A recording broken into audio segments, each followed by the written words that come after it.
Good evening. This is CTV News. I'm Sonia Shrivastava. And I'm Rochelle Metzger. Thank you for joining us tonight. One of the longest-serving Prince George's County School Board members has resigned. Donna Hathaway-Beck says she wants to spend more time with her husband, children, and grandchildren. She's the latest board member to step down since new changes were put in place by the county executive. However, she says that has nothing to do with her resignation. A spokesman for Baker praised her work over the past 7 years and says they will move forward with filling her position. The process will work pretty much the same that it did for the first two. So there will be a public process where we will ask for applications from people who live in that district. And we'll take those applications, review them, have an internal review committee who will look at them. We'll take a couple of the top people, do some interviews, and make a selection. The selection will be based on probably the same criteria, making sure that the person has some community involvement, definitely has to be a registered voter and a resident of that particular district. CTV asked Hudson if a Latino would be considered for the current vacancy, since many in that community voiced concerns over the lack of Hispanic representation on the board. He says everyone is encouraged to apply. As for the open District 7 seat vacated by Carletta Fellows, officials say that will be filled by Lynn Mundy of Upper Marlboro.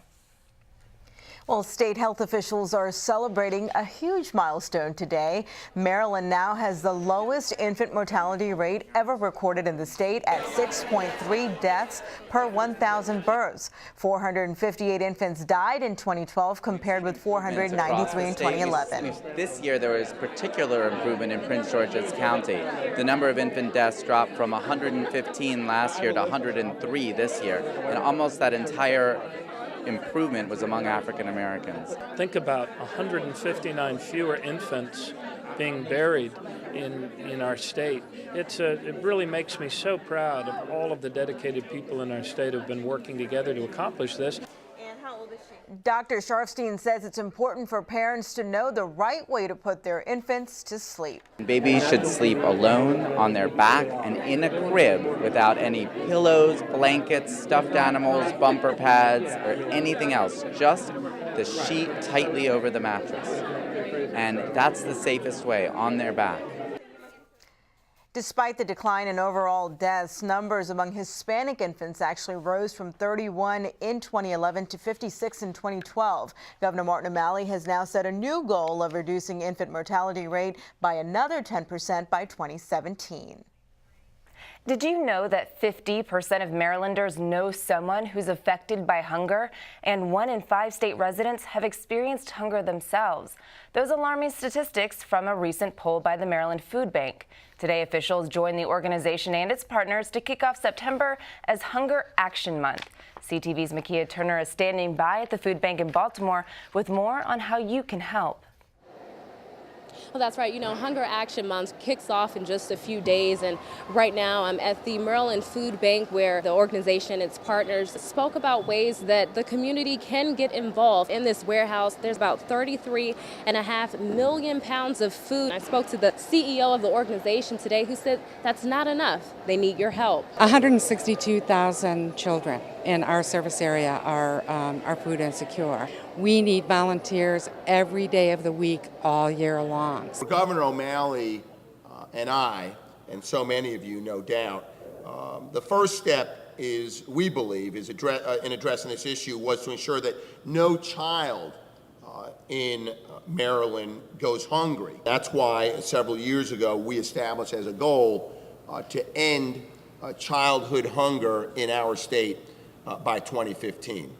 By doing something as simple as providing food, we help our citizens build stronger, safer, and more secure communities. And that's better for all of us. Now, throughout the entire month of September, area residents will be able to drop off donations at several locations. This includes the Maryland State Police Barracks. For a full list of those locations, you can visit www.mdsp.org, or you can log on to mdfoodbank.org. From Baltimore, I'm Makia Turner, CTV News. Thanks, Makia. Now, the color for Hunger Action Month is orange. Residents are encouraged to wear that color on September 5th to help raise awareness.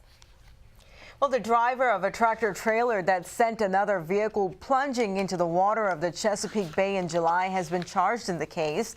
That crash sent a car driven by 22-year-old Morgan Lake over the bridge's Jersey wall and into the bay 27 feet below. Lake escaped her car and crawled up on nearby rocks before being rescued. Now, Gabor Lovaz has been charged with speeding, negligent driving, failure to control a vehicle, and making an unsafe lane change. The charges carry about $600 in fines. Authorities say distracted driving was the cause of the accident.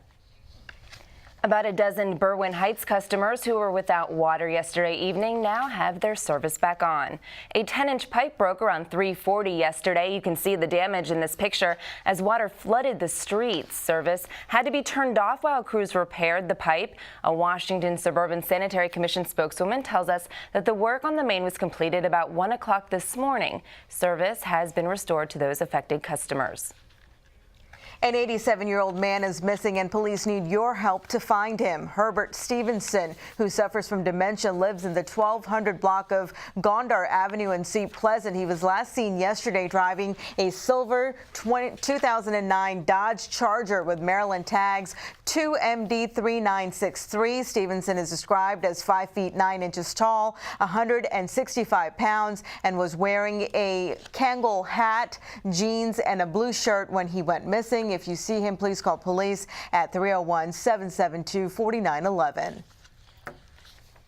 Well, 3 teens have been charged for armed robbery, and police say they confessed to the crime. 17-year-old Diello Carroll and 17-year-old Colin Younger, as well as a 14-year-old, were taken into custody on Tuesday, the day before they allegedly robbed a teen as they all got off of a school bus in Temple Hills. The victim told police that Younger pushed him, when he tried to fight back. He says Carroll put him in a chokehold while the 14-year-old boy took his tennis shoes. Investigators say that a BB gun and the victim's shoes were later recovered from Carroll's house. And you're watching CTV News. I'm Sonia Shrivastava. And I'm Rochelle Metzger.